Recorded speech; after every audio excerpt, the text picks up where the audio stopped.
ठीक है, नाजी क्या है, एक पार्टी थी, जर्मनी की पार्टी थी और एक आइडियोलॉजी थी। इस पार्टी के मतलब प्रेसिडेंट चांसलर कौन थे, एडोल्फ हिटलर, फ्यूहर भी बोलते थे इन्हें, फ्यूहर। तो इनकी आइडियोलॉजी क्या थी, इसको थोड़ा सा डिस्कस करने के पहले हमें वॉर के बाद की जर्मनी को समझना पड़ेगा। क्यों आई पार्टी, क्या आइडियोलॉजी थी, कैसे आई, और क्या कैसे जर्मनी को स्ट्रॉन्ग पावर बनाया गया, कैसे एक मतलब लोगों ने इस पार्टी को बहुत ज़्यादा पसंद किया था। और देखो आज के डेट में एडोल्फ हिटलर को एज अ वर्ल्ड विलेन के फॉर्म में बताया जाता है। ठीक है, आप लोगों ने एज अ विलन के फॉर्म में ना मतलब इसका नाम सुना होगा ना, आप जितने भी मूवीज देखोगे जर्मन्स को बहुत क्रूर, एक तरीके से बहुत गिल्टी कॉन्शियस से बताया जाता है। चलो अपन पढ़ते हैं, आप लोग फिर खुद ही डिसाइड कीजिएगा कि सच में क्या ऐसा था कि नहीं था। बात ये होती ना कि हिस्ट्री जो लिखता है, जैसे history was written by winners, allied forces जीती थी तो उन्होंने अपने हिसाब से हिस्ट्री को मोल्ड किया था। एनीवेज हम नाजिज्म की बात करते हैं। ठीक है, अब देखो नाजिज्म के पहले हमें थोड़ा सा समझना पड़ेगा कि वॉर के बाद जर्मनी में क्या हुआ। 1918 में जैसे वॉर खत्म हुआ, ठीक है, 1918 में वॉर खत्म हुआ तो जर्मनी में फोर्सफुली एक कॉन्स्टिट्यूशन फ्रेम करवाया गया, और कॉन्स्टिट्यूशन फ्रेम करा के जर्मनी को एक नए नाम से जाना गया। इस जर्मनी का नाम क्या था, वेइमार वेइमार रिपब्लिक। वेइमार रिपब्लिक क्योंकि वेइमार करके एक जगह थी, उधर ही कॉन्स्टिट्यूशन साइन हो गया था, इसलिए वेइमार रिपब्लिक। वेइमार रिपब्लिक से ही ट्रीटी ऑफ वर्साइल साइन करवाया गया था। अब देखो जैसे ही वेइमार रिपब्लिक ने ट्रीटी ऑफ वर्साइल साइन किया गया तो वहां के जो पीपल थे they were not satisfied with Weimar republic. देखो best exemplary of extreme nationalism are Germans. Germans ने with time and being prove किया है कि जर्मन से ज्यादा देशभक्त नेशनलिज्म किसी में नहीं है। ठीक है, तो देखते हैं हम क्या हुआ था। अब देखो जैसे ही वेइमार रिपब्लिक वगैरह आया तो यहाँ के लोगों को बहुत ज़्यादा डिसकंटेंट आने लगा कि यार जो गलती हमारी पूरी इस तरीके से थी नहीं, हम पे थोपा जा रहा है, ट्रीटी ऑफ वर्साइल्स की सारी चीज़ें एक्सेप्ट किया जा रहा है। तो इस वजह से लोगों में छोटे छोटे छोटे छोटे ग्रुप्स बनने लगे, जैसे कि सोशलिस्ट, कैथलिक्स, डेमोक्रेट्स, और ये लोग क्या करने लगे, वेइमार रिपब्लिक के गवर्नमेंट ऑफिशियल्स पे अटैक करने लगे। पीपल ऑल्सो ब्लेम ज्यूज, यहूदियों को ब्लेम करने लगे फॉर डिफीट। क्यों, क्योंकि इन्हीं ने ही अलाइड फोर्सेस की वर्ल्ड वॉर वन में मदद की थी for the defeat of Germany. तो ये लोग क्या करने लगे, पीपल ऑफ जर्मनी खुद में ऑर्गेनाइजेशंस बना के ज्यूज का असैसिनेशन करने लगे। ठीक है, इस तरीके की चीजें वगैरह चली जा रही थी। और देखो ये जो ऑर्गेनाइजेशंस वगैरह थे तो आपस में ही बहुत कोशिश कर रहे थे, आपस में मिलकर वेइमार रिपब्लिक को ओवरथ्रो करने की कोशिश कर रहे थे।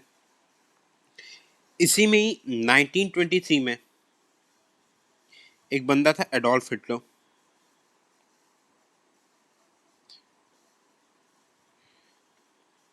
इसने अटेम्प्ट किया था जर्मनी की जो वेमार रिपब्लिक था, वेमार रिपब्लिक को ओवरथ्रो करने की, कैप्चर करने की, पर इसको हार के इसको जेल में डाल दिया गया था, कैप्चर करके जेल में डाल दिया गया था। इधर ही इसने एक बुक लिखी थी मेन काम्फ, पढ़ी भी होगी आप लोगों में से कहीं ने, नहीं पढ़ी तो जब एग्जाम एग्जाम निकल जाएगा आराम से पढ़ना, बहुत फेमस सेलिंग बुक है ये, मेन काम्फ वगैरह लिखी थी। ठीक है, अब देखो धीरे धीरे क्या होने लगा कि जर्मनी की इकोनॉमी रिकवर होने लगी।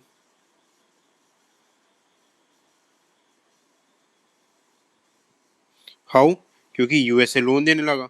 यूएसए को लगा भाई जर्मनी की ऐसी तैसी तो हो ही चुकी है, अब ये क्या ही वापस से राइज करेंगे, तो यूएसए को लगा भाई इनको लोन दो और पैसे कमाओ। यूएसए बिजनेसमैन थे, पर देखो ये बिजनेस ही भारी पड़ेगा इनको अभी बहुत, ये कंडीशंस चली आ रही थी। इसी बीच क्या हुआ, लोगों में डिसकंटेंट बढ़ता जा रहा था, लोगों में बहुत ज़्यादा डिसकंटेंट बढ़ता जा रहा था। डिसकंटेंट किस लिए बढ़ता जा रहा था, क्योंकि Weimar republic was a mere puppet of allied forces. तो 1919 में 1919 में पार्टी बनी थी, national socialist German party, national socialist German workers party और Nazi party, NAZI, Nazi party. Nazi का सिंबल्स देखा किसी ने, ऐसा होता है, स्वास्तिक बनता है ना। हाँ, ठीक है, ये स्वास्तिक रहता है।